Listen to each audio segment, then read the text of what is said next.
Voy a leer un poquitito, ¿sí? Yes. I love watching TV and series.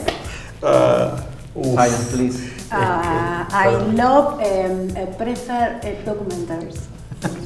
Documentaries. No se entiende nada de lo que Don't está disturb. diciendo. No se entiende. Don't disturb. ¿Dónde estuvo? Please, Gonzalo, please. Please. Está bien. Please. Chino ya la vuelve, acá al lado, Chino. No, Chino ya acá al lado donde va Susana. Please. I reading books. I love reading books. Excelente. Excellent. Excelente. Excellent. Excellent. Qué cara dura. Excelente. Qué cara dura. No, disculpa. Qué cara dura. En English, please. Hardface. Basta. Hardface, Verónica. Siempre me hace lo mismo, me hace quedar como una ridícula delante de todo el mundo. A mí me encanta leer. De hecho, ahora estoy leyendo Drácula en inglés. Me lo recomendó el profe Doug. No sé, qué sé yo.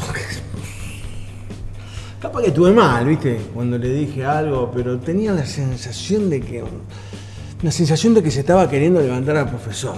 Es tremenda, yo la conozco. Y... Una sensación...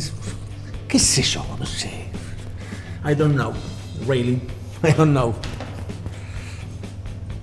Huehues. Huehues. ¿Qué huehues? No se puede, así no se puede. Con vos no se puede. No, pero Claro, vale, te no calmás. estamos pasando bien. ¿Sabes cuál es el problema? En English, please. Doug, olvídate, no me entiende en castellano, no me entiende, es un problema que tiene conmigo. No me entiende, olvídate, ya está. A ver, huehues. ¿La escucharon hablar Verónica inglés? Es un desastre. No decía que me quedó ahí. Pobre. Te da lástima, en el fondo te da lástima. Pero va a seguir aprendiendo, ¿eh? Porque acá salís aprendiendo. Pero a ella le cuesta un montón. Siempre, le costó todo. Ella va atrás mío. Yo voy a estudiar inglés, estudio inglés. Voy a estudiar chino, estudio chino. Me pongo a estudiar mecánica cuántica y sale hablando del universo, los universos paralelos. Porque ella es así. Es linda.